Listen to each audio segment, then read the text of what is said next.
When I first started my SaaS journey, I tried to build a web app with a team of developers overseas. I ended up spending over $100,000 trying to have them build it. I am not a technical co-founder, and so I had to learn how to deal with developers that not only were overseas and spoke code language, but also were in a different language than me. So we communicated a lot through Slack, but after about a year and a half, almost 2 years of working with them, I realized that as a non-technical co-founder, it was very difficult to work with them, and I needed to find a CTO or a partner that could act as that technical co-founder. So I ended up talking with Till Carlos. Till's expertise is helping non-technical founders find talented developers that excel with AI, and or potentially using him as a technical co-founder or using him as a CTO or a fractional CTO. So I sat down with him today to talk about what mistakes business owners typically make when trying to find developers and what they should look out for when they're hiring developers. In this video, we're going to cover 3 things: why you should validate your idea before hiring developers, why most non-technical founders get burned by developers and what you should do to avoid it, and how to position yourself so good developers will actually want to work with you as a non-technical founder. Whether you're looking to build an app, a software as a service, or some sort of digital product, this is the type of conversation I wish I had had before I started this process. So you're going to want to stick around and make sure you subscribe for more videos on how to start online businesses like this.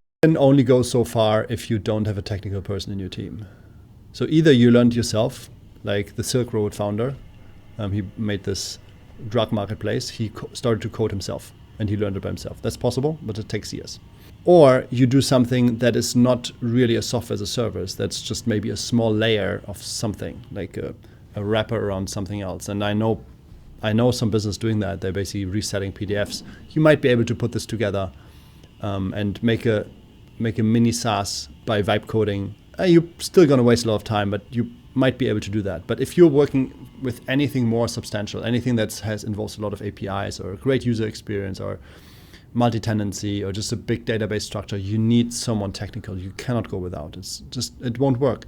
If you look at the SaaS companies that are big, they all either gave shares to really good developers, or they come with a technical co-founder.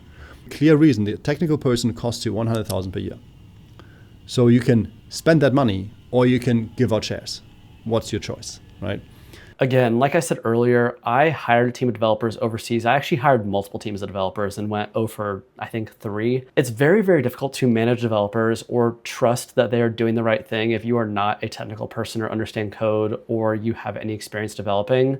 You can waste a lot of money doing this, and you have to get really lucky picking someone that knows what they're doing and knows how to scope something out and actually build it rather than just building it. You never know if they're going to do it the right way. So I did try to build a SaaS as a non-technical co-founder and wasted a lot of money and a lot of time in basically a year and a half to 2 years of potential growth marketing that I could have been spending my time on, but instead I was micromanaging in the weeds with this team of developers overseas. You always need to do the validation. Like, a developer will never do this for you. Every non-technical founder should be able to build some kind of landing page, to have some kind of approach and display what you want to do in clear language. Then what you can do is you can use Google AI Studio and build a very simple version of that app yourself. And if you now talk to a developer, the developer will know much better what you actually want to do. Now the developer can take this UI and fill the rest out. It's very important if you're trying to start a business, a SaaS, a web app, any type of tech, that you validate the idea and spend a lot of time making sure there's a market for it. Because when you go to these developers and you're pitching them your SaaS, they're not only looking for work, but they're also looking for a vision and something that they can see themselves building for a while. So I'll put more information on how to validate apps. If you have questions, leave them below in the comments, but I'll post another video on how I typically validate SaaS or business ideas or apps through what I use is actually Reddit. Just make sure when you go to these developers, you have fully validated the idea. Maybe you already have a landing page or a working bare bones version of your app that you maybe vibe coded, something that they can see and understand the vision and know that there's a market for it. So this is one of my most important tips. Before you find a developer, make sure you validated the idea, because you're going to spend a lot of money building it. Money-oriented developers who want to get the salary as high as possible, and they usually don't give so much. They don't really care so much about the business itself. And if you're able to pay them, that's cool.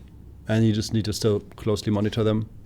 So let's say someone for 5K or a Western person for 10K per month. Now, this is the decision framework I wish I had from day one. Break down when hiring makes sense when you need a technical co-founder, and have the equity conversation up front if you're looking for someone to act as that partner or CTO. And even Y Combinator says that every non-technical co-founder likely needs a technical co-founder. But actually, if you're a technical founder, you probably don't need a non-technical co-founder. Keep that in mind. Go on Upwork and just pay 10 people $100 to code you one small thing and then see what happens. And you will find the person who has put in a day into that because they like the idea. Okay, so the main thing to find a technical co-founder is proximity. Find someone who's close to you.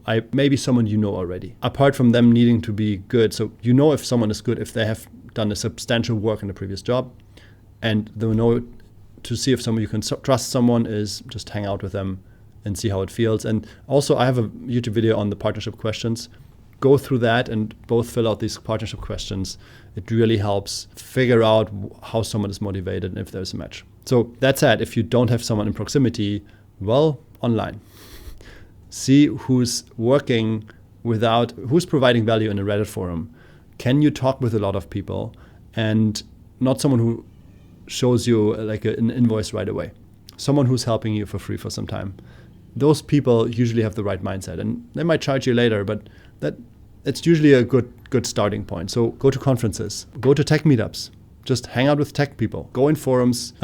I found people on YouTube videos as well, in YouTube comments. This test task strategy is gold. Here's exactly how I would do it now. I would probably hire a higher tier consultant that maybe is going to charge a little bit more and ask them how they would approach a specific problem, and know that I'm not going to hire them, but I'm going to get very high level advice and know what probably the best answer is. And then I would take their answers and use it to vet against all these other developers I'm interviewing to see how the answers compare and how close to the potentially right solution that they are based on what a higher quality developer would say. Developers always have a great idea that nobody would buy.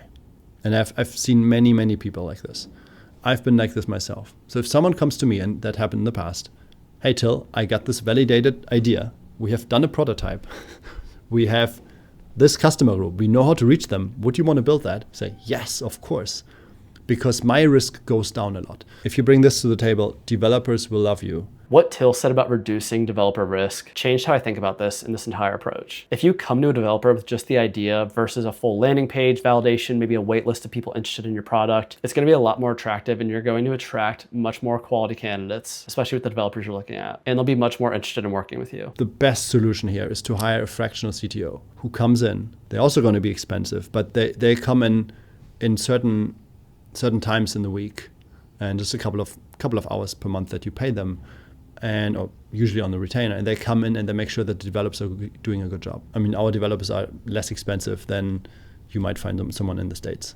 So this is a way to kind of hack that. At the same time, I wouldn't suggest trying to do this yourself. Better bring someone in who actually has done it before, 100%. This is the last piece I was missing when I first started with the developers overseas. I had no fractional CTO. I had no one to validate that they were doing the right work. I had no one to question what they were doing and why. I just had to trust that it was working. I had someone that was kind of overseeing it, and he was technically acting as a consultant, but he didn't know what he was doing. And I trusted a friend's recommendation, big mistake, but you need to make sure that you have a very smart fractional CTO if you're going to go this route, or someone to oversee anybody you contract that is not working with them. You want a non-biased opinion of someone that's an expert that you can trust and send all your questions to. Listen, I didn't make this video to scare you away from starting an online business, a SaaS, an app, a web app, product of some sort. I'm telling you this because I wish I had known all these lessons before I started my journey with online business, and especially SaaS. I'm not a coder. I never was a coder. I'm not a technical person, but if I had known all of this, I could have saved years of time and money wasted by finding the right partner or the right CTO and having all that time back to have grown the app and the user base. The truth is, if you're not a technical person, you're not at a disadvantage necessarily, but you do need to make sure you are filling those empty gaps by finding a very strong fractional CTO, a partner CTO, or someone you can trust to oversee any technical decisions you're making. So before you hire anybody, make sure you validate the app and know who's going to pay exactly for what you're building. Then either find a technical co-founder you can trust or rely on day-to-day stuff, or get a fractional CTO that can help make sure that the developers are doing what an expert would do, and that you kind of have some checks and balances in place. Literally, that's it. That's the playbook I wish I had. There's probably a few more steps, but if you have that information, you have way more than most people have, and you can save yourself a lot of money and time by avoiding the same mistakes that I made. If you found this helpful, drop a comment below and subscribe for the next video. I'd love to hear what types of topics you'd like me to dive into as a SaaS founder, and I look forward to seeing you in the next one.